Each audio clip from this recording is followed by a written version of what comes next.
ప్రపంచంలో ఎక్కువ సంవత్సరాలు బానిసలుగా బతికిన దేశం ఏంటో తెలుసా? అదే మన భారతదేశం. భారతదేశాన్ని బ్రిటిష్ వాళ్ళు 200 ఏళ్ళు పరిపాలించారు సుమారుగా. 1757లో వాళ్ళు ప్రవేశించి 1947 దాకా వారు భారతదేశాన్ని పరిపాలించారు. దీనికి కారణం మనలో ఐక్యత లోపం వలన వాళ్ళు ఎన్ని సంవత్సరాలు భారతదేశాన్ని రూల్ చేశారు. వాళ్ళు ప్రవేశించింది కూడా మోసంతోనే. ఎలాగా అని అంటే 1757లో ప్లాసీ యుద్ధం జరిగింది. భారతదేశంలో కూడా యుద్ధాలు జరిగాయి. అందులో భాగంగా బ్రిటిష్ వారు చేసినటువంటి యుద్ధం ప్లాసీ యుద్ధం. ఇది బెంగాల్ నవాబుకు వ్యతిరేకంగా జరిగింది. సిరాజుద్దౌలా బెంగాల్ నవాబుగా ఉండేవాడు.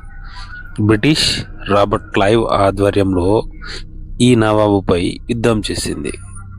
నవాబ్కు సైన్యాధిపతి ఉండేవాడు. సిరాజుద్దౌలాకి సైన్యాధిపతి మీర్ జాఫర్ సైన్యాధిపతిగా ఉన్నప్పుడు 50,000 సైన్యం బెంగాల్ నవాబ్ దగ్గర ఉండేది. బ్రిటిష్ వారి దగ్గర 3,000 సైన్యమే ఉండేది. ఆశ్చర్యం ఏమిటంటే ఈ 3,000 మంది 50,000 మంది ఉన్న సైన్యాన్ని ఓడించి బెంగాల్ను వశపరుచుకొని బెంగాల్ను మొదటగా పాలించడం మొదలుపెట్టారు. దానికి కారణం ఏంటంటే నమ్మక ద్రోహం. మీర్ జాఫర్ బ్రిటిష్ వారికి అమ్ముడుపోయి ఆ దేశాన్ని తాకట్టు పెట్టాడు.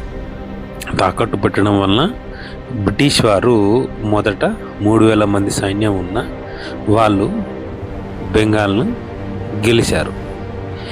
దానికి ఒప్పందం ఏంటంటే మీర్ జాఫర్, ఒకవేళ నేను నా సైనికులని యుద్ధంలో ఆపేస్తే నేను తర్వాత ఈ బెంగాల్కి నవాబ్గా ఉంటాను అని చెప్పాడు. దానికి బ్రిటిష్ వారు అంగీకరించి యుద్ధం చేసి ప్లాసీ యుద్ధంలో బ్రిటిష్ వారు గెలిచారు.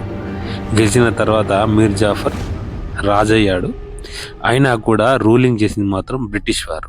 ఈ విధంగా బ్రిటిష్ వారు ఒక దేశాన్ని ఆక్రమించాలంటే మొదట అక్కడ ఉన్నటువంటి నాయకులను వాళ్ళ వశపరుచుకొని తర్వాత అక్కడ ఆ నాయకులను గెలిపించి తర్వాత వాళ్ళు ఆ దేశాన్ని ఆక్రమించడం మొదలుపెట్టారు. ఇది బ్రిటిష్ పరిపాలన ప్రారంభము.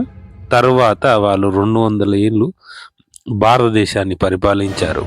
దీనికి కారణం భారతీయులలో ఐక్యత లేకపోవడాన్ని గమనించి వాళ్ళు విభజించి పాలించు అనే నినాదంతో భారతదేశాన్ని తమ చేతిలోకి తీసుకొని అన్ని విషయాలలో విభజించుకుంటూ మతపరంగా విభజించారు. హిందూ ముస్లింలకు